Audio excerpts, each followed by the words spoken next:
नमस्ते दोस्तों, कैसे हैं आप। मैं Sujeet Kumar incredible IAS academy में आपका हार्दिक स्वागत करता हूं। थोड़ा सा उदास हूं, वैसे ही जैसे आप उदास हैं। रियलिटी यही है।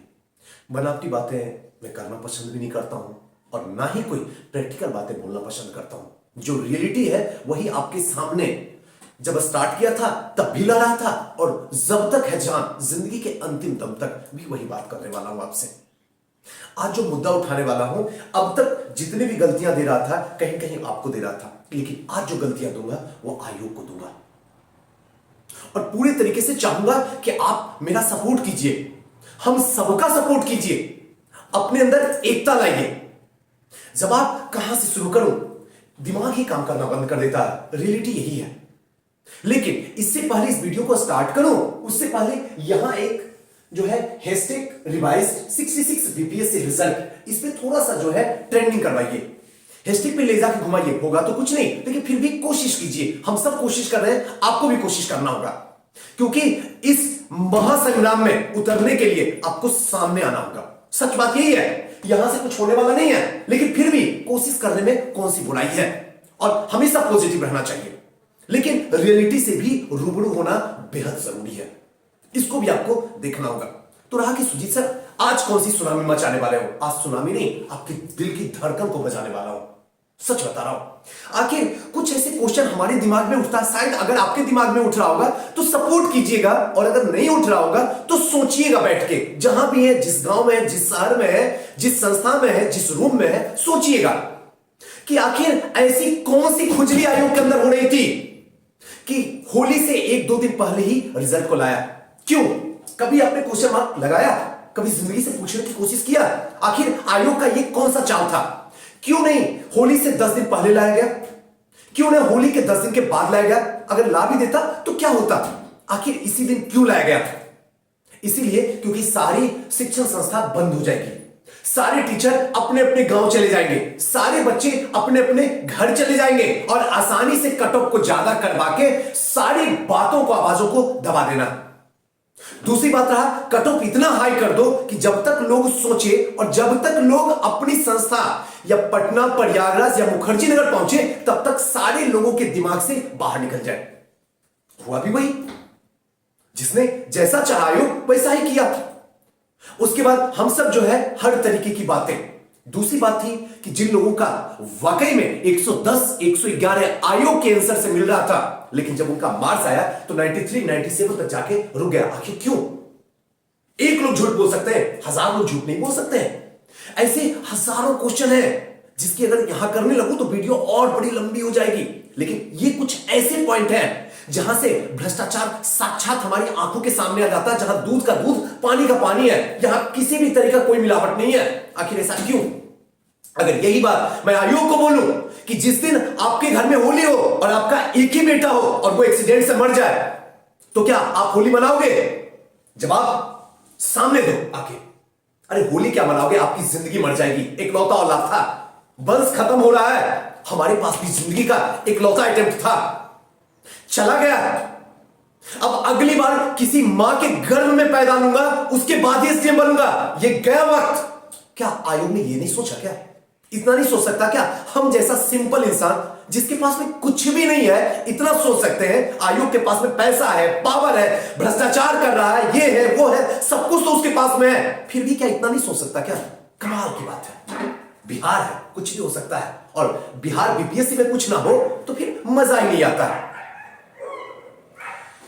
तकलीफ तो बहुत होती है, लेकिन साथ इस बार देना होगा। इस बार सिस्टम को बदलना ही होगा। इस बार अहिंसा के रास्ते महासंग्राम करेंगे, लेकिन महासंग्राम होगा, ये रुकने वाला नहीं है। क्योंकि अगर इसी तरीके से हम बर्दाश्त करते रहेंगे, करते रहेंगे, करते रहेंगे, तो एक वक्त वो दूर नहीं होगा जब 130 का टॉप चला जाएगा।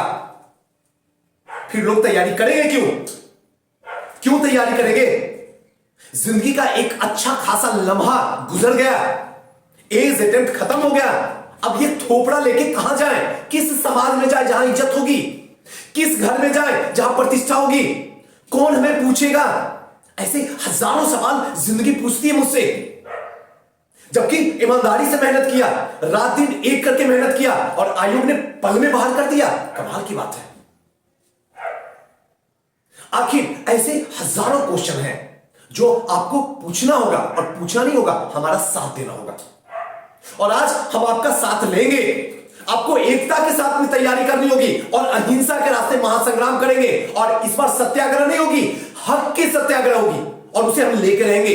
21वीं सदी है, युवाओं का सदी है, युवा ही के लिए है और युवाओं के लिए ही बना है। और अगर आज हम शांत हो जाएंगे तो फिर यही गवार नेता जो है हमारे ऊपर जुल्म ही जुल्म करेंगे। ये आयोग में बैठे हुए इंसान इतनी बड़ी जुल्म करते हैं जो आप सोचोगे तो दिल दिमाग दहल जाएगा।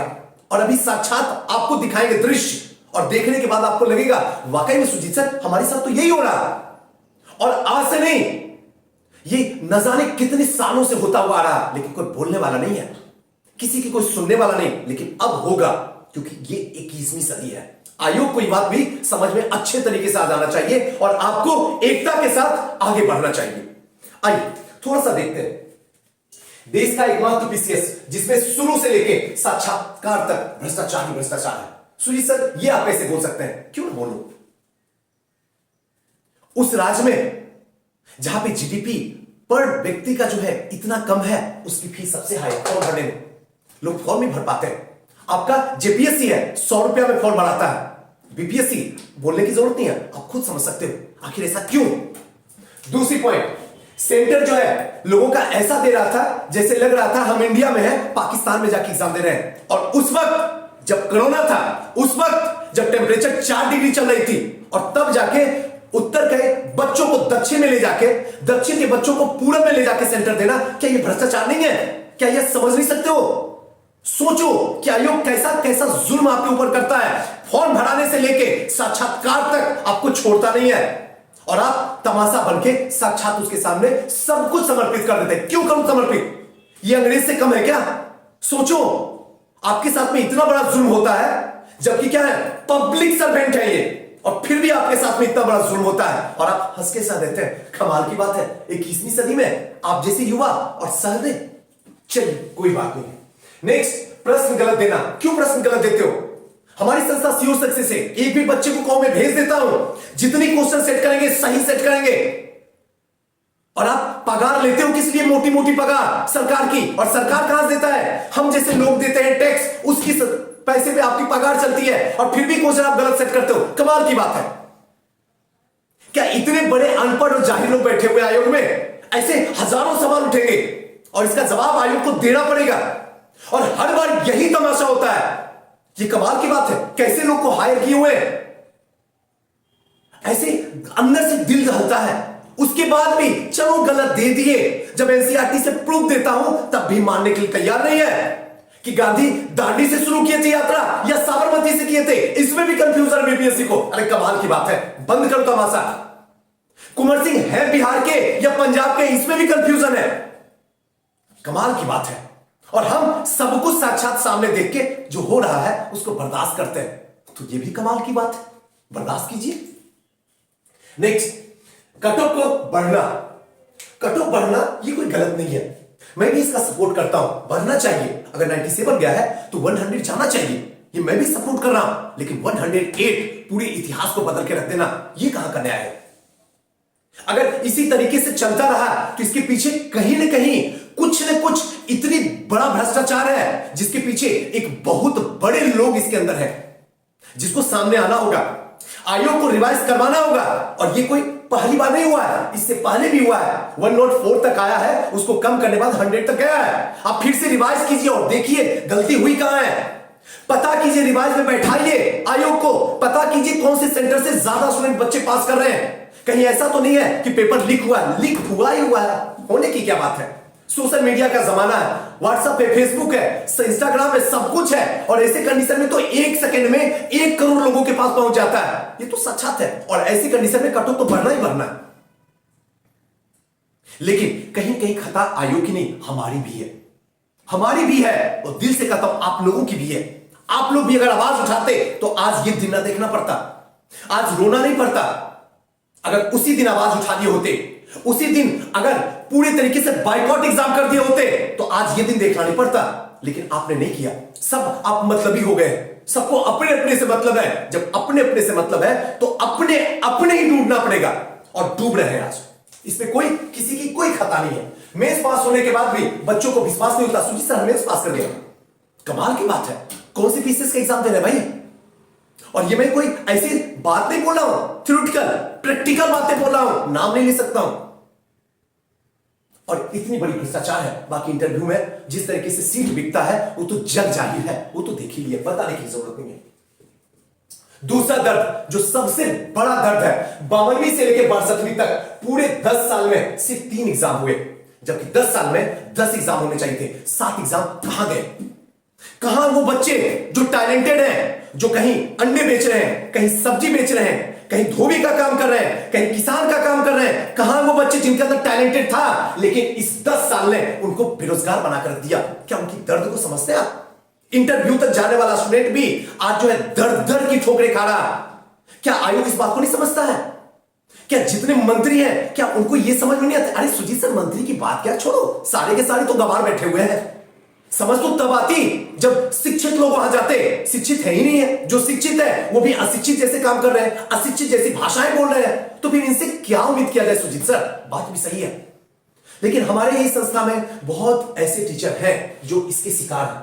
आते हैं तो कभी कभी दर्द से बोलते हैं, सुजीत सर क्या करें, अब तो मजबूरी है, पढ़ा रहे हैं, लेकिन दर्द जो है रुकने का नाम नहीं लेता।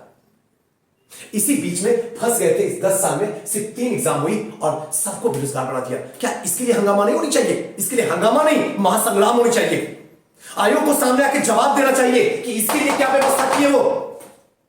इसके लिए या तो जॉब दो या फिर से इन्हें मौका दो, मौका देना पड़ेगा। ये सारे के सारे हम लोग की तरफ नजर उठाए हुए हैं कि 21वीं सदी के सारे युवा जो है कुछ न कुछ हमारे लिए करेंगे, क्योंकि इनके पास न पैसा है, न पावर है, न ताकत है, न कोई पहचान है।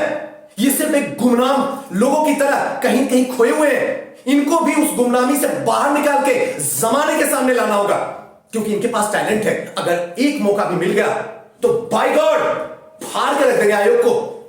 आयोग को समझ में नहीं आएगा कि कहां से नंबर दूं, लेकिन इनको मौका मिलना चाहिए और इनके लिए आवाज उठेगी। और तब तक उठेगी जब तक आयोग इस बात को मान न ले कि हां गलती हुई है, 10 साल में सिर्फ 3 एग्जाम मैंने लिया हूं और इसकी सजा स्टूडेंट क्यों? ऐसे हजारों सवाल उठने वाले हैं जो ये पूरे के पूरे बीपीएससी को कहीं ना कहीं धूमिल कर रही है, छवि खराब कर रही है, और इसके लिए हम सबको आगे आना ही होगा। नेक्स्ट है, जब से पैदा हुआ तब से शिक्षा को आईसीयू में भर्ती देख रहा हूं। नीतीश सर के बाद जिनकी सरकार थी, बातें नाम भी लेना मैं अच्छा नहीं समझता हूं, रियलिटी यही है, क्योंकि उनका नाम लेना मैं अच्छा नहीं समझता हूं। रिस्पेक्ट करता हूं, बड़े हैं, सम्माननीय है, पद की होती है इंसान की रिस्पेक्ट, मैं भी रिस्पेक्ट करता हूं उनकी, लेकिन नाम लेना अच्छा नहीं समझता हूं। लेकिन नीतीश सर के आने के बाद में सब कुछ बदला हुआ, इसमें कोई शक की बात नहीं है।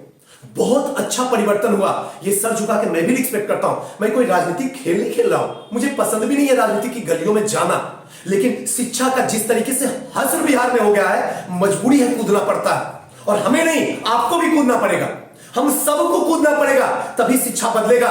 वरना शिक्षा आज तो आईसीयू में है, एक दिन दम तोड़ देगी। उसके बाद जो महासैलाब आएगा, उस सैलाब से कोई नहीं बच पाएगा, कोई नहीं बच पाएगा।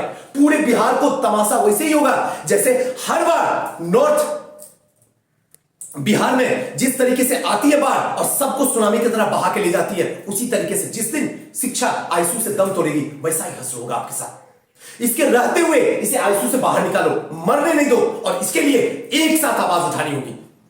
किसकी बात करूं? 10th से शुरू करूं, एमए तक कर जाके देखो, सब जगह यही स्थिति है। 10th में एग्जाम देने से पहले बच्चे के पास में क्वेश्चन आ जाता। आज भी बात कर रहा हूं, हम उस राज्य के वासी हैं जहां 10th पास किया वो बच्चा को भी कुछ नहीं आता है, और एमए किए हुए बच्चा भी बेरोजगार की तरह सड़क पे घूमता है, जबकि इतनी बड़ी पद है, इतनी बड़ी पोस्ट है जहां आने के बाद बच्चा सेटल होना चाहिए, लेकिन बच्चा सेटल नहीं होता है, बच्चा बेरोजगार हो जाता है। और ये कहीं न कहीं हमारी ही सिस्टम के अंदर गलतियां हैं, और इसको सुधारना बेहद जरूरी है। और रिजल्ट जो है इसका सबसे अशिक्षित प्रदेश। मैं एक बात बताऊं आपको दिल से और ईमानदारी से, ऑनेस्टली बात बताऊं, आप एक्सेप्ट नहीं करेंगे, लेकिन मैं दिल की बात बताता हूं। एक साल के लिए हमें बना के देख लो एजुकेशन मिनिस्टर, मैं शिक्षा को सुधार दूंगा, 1 से 10 तक ले आऊंगा। या तो अगर ना सुधारा तो मेरी गर्दन काट देना, या तो मैं खुद अपनी गर्दन काट दूंगा। सिर्फ 1 साल में सुधार सकता हूं, इतनी मेरे अंदर काबिलियत है।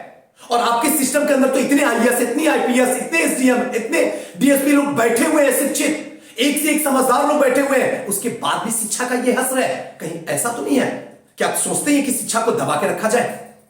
और शिक्षा वहां जहां सबसे पहले महात्मा गांधी ने सत्याग्रह किया, वहां जहां बुद्ध जैसे इंसान ने पैदा लिया, वहां जैसा अशोक जैसा महान सम्राट पैदा हुआ, और वहां शिक्षा का ये स्तर, जहां नालंदा जैसा विश्वविद्यालय पूरी दुनिया का सिरमौर, और शिक्षा का स्तर में पूरी दुनिया में सबसे नीचे। शर्म की बात है, हम सब की शर्म की बात है। ये गाली ही एक है, एक गाली ही है, और ये गलत नहीं है, और इसकी सुधार हम सबको करना होगा। चलिए, होली से पहले रिजल्ट दिया और इसकी आवाज और याद को मिटा दिया गया। आपने कभी सोचने की कोशिश किया होली के दिन रिजल्ट दिया गया? आपने कभी सोचा बैठ के कि आखिर ऐसा कौन सी खुजली मच रही थी आयोग को जो रिजल्ट को दे दिया? कभी आपने सोचा इसके पीछे यही था, जब कट ऑफ को 108 किया जाए तो आसानी से दबाया जाए, और दबा भी दिया। आप लोग साथी से बैठ भी गए, तैयारी में लग भी गए। आपने कभी सोचा नहीं कि इसके हश्र क्या होगा? आज 108 है, कल 150 चला जाएगा, कल 130 चला जाएगा, कल 120 चला जाएगा। क्या करोगे? कहां पढ़ोगे? क्यों पढ़ोगे? क्यों मोटी रकम किसी संस्था को दोगे? क्योंकि ये आपको सपोर्ट करने वाले नहीं है, बस सांत्वना देने वाले हैं। उसमें मैं भी खड़ा हूं, ये मत समझना मैं नहीं हूं, मैं भी खड़ा हूं सीधा स्तर पे। लेकिन अब सांत्वना नहीं, अब पूरे तरीके से न्याय चाहिए आपको, और न्याय के लिए आपको साथ देना पड़ेगा। सबको सामने आना होगा। इस 21वीं सदी में युवाओं का, और युवाओं के लिए ये पूरा का पूरा 21वीं सदी बना हुआ, सबको साथ देना होगा। फिर चाहे छात्र एकता जिंदाबाद, सारे छात्र एक साथ हो, एक साथ सपोर्ट करो, और इस महासंग्राम में विजय मनाएंगे। और विजय दिवस हमारा ही मनेगा, आपका ही मनेगा, हम सबका मनेगा, लेकिन एक साथ, एकता के साथ होना चाहिए। ऐसा ना हो कि 1857 की क्रांति में हारने की वजह राष्ट्रवाद था, इस बार राष्ट्रवाद नहीं, एकतावाद होगी, और इस जीत को हम लेकर आएंगे। अगर आयोग में बैठा हुआ इंसान पूरी तरीके से अकड़ में है तो उसकी अकड़ को तोड़ के रख देंगे कि औकात ना हो जाएगा कि आने वाली सदी में कोई ऐसा इंसान उसके अंदर बैठ के अपनी अकड़ दिखा सके हम जैसे युवाओं के साथ में। और इसके लिए एकता दिखाना होगा।